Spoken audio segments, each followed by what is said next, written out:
ایک ایسا بادشاہ جس کے پاس بے حساب دولت تھی، خوفناک لشکر تھے، بلند محل تھے، لیکن ان سب سے بڑھ کر اس کے پاس وہ زہر تھا جو ہر دور میں انسان کو ذلت تک لے جاتا ہے، تکبر۔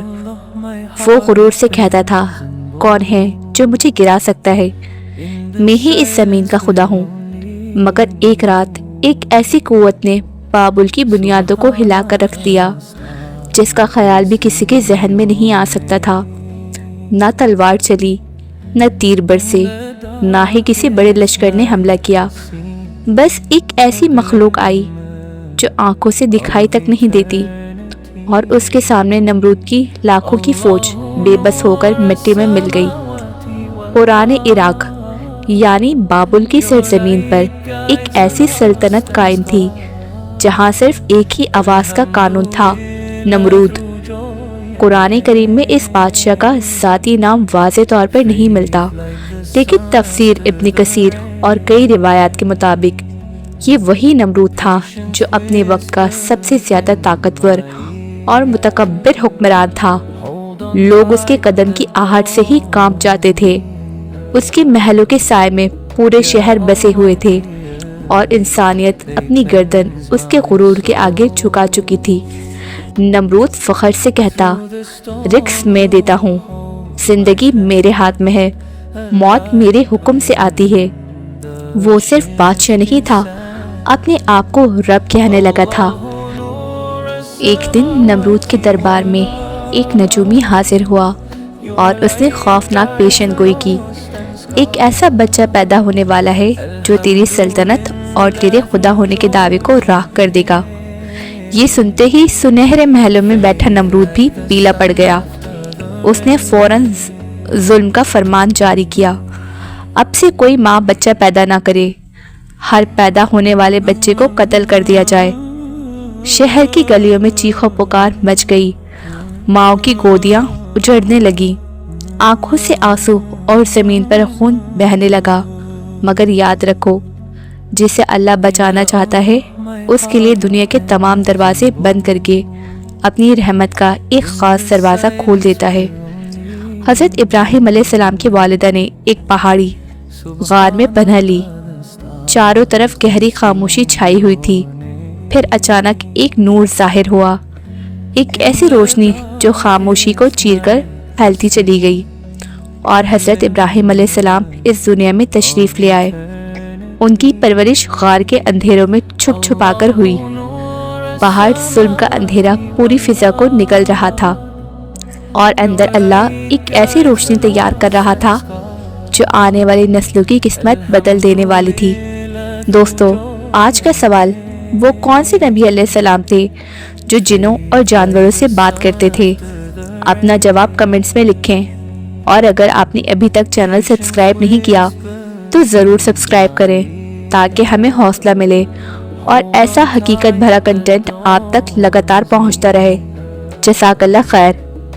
جب ابراہیم علیہ السلام غار سے باہر آئے تو ان کی نظر کائنات پر پڑی۔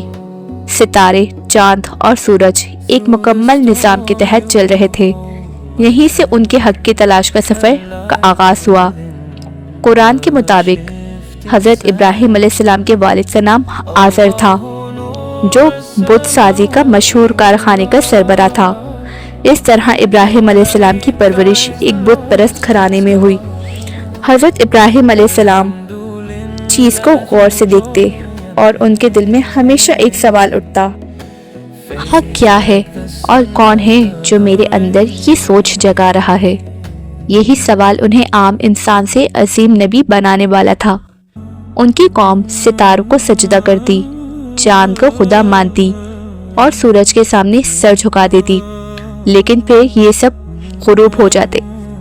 ابراہیم علیہ السلام کا دل گواہی دیتا، جو غروب ہو جائے وہ خدا نہیں ہو سکتا۔ ایک دن انہوں نے قوم سے سوال کیا، کیا یہ پتھر تمہاری بات سن سکتے ہیں؟ قوم ہنس پڑی اور بولی، یہ ہمارے باپ دادا کے معبود ہیں۔ ابراہیم علیہ السلام نے پر یقین لہجے میں کہا کہ یہ نہ تمہارا نقصان روک سکتے ہیں، نہ تمہیں کوئی فائدہ دے سکتے ہیں، پھر بھی تم ان کی عبادت کرتے ہو۔ قوم غصے سے بھڑک اٹھی۔ اے ابراہیم، تمہاری زبان بہت چلتی ہے، مگر ابراہیم علیہ السلام کا مشن صرف ایک تھا، توحید۔ ایک دن جب پورا شہر میلہ منانے چلا گیا، ابراہیم علیہ السلام عبادت گاہ میں داخل ہوئے۔ انہوں نے کلہاڑی اٹھائی اور ایک کے بعد ایک تمام بت توڑ ڈالے، سوائے سب سے بڑے بت کے، جس کے کاندھے پر کلہاڑی لٹکا دی۔ جب لوگ واپس آئے اور منظر دیکھا تو چیخ اٹھے، یہ کس نے کیا؟ ابراہیم علیہ السلام سے سوال ہوا، کیا تم نے یہ بت توڑے؟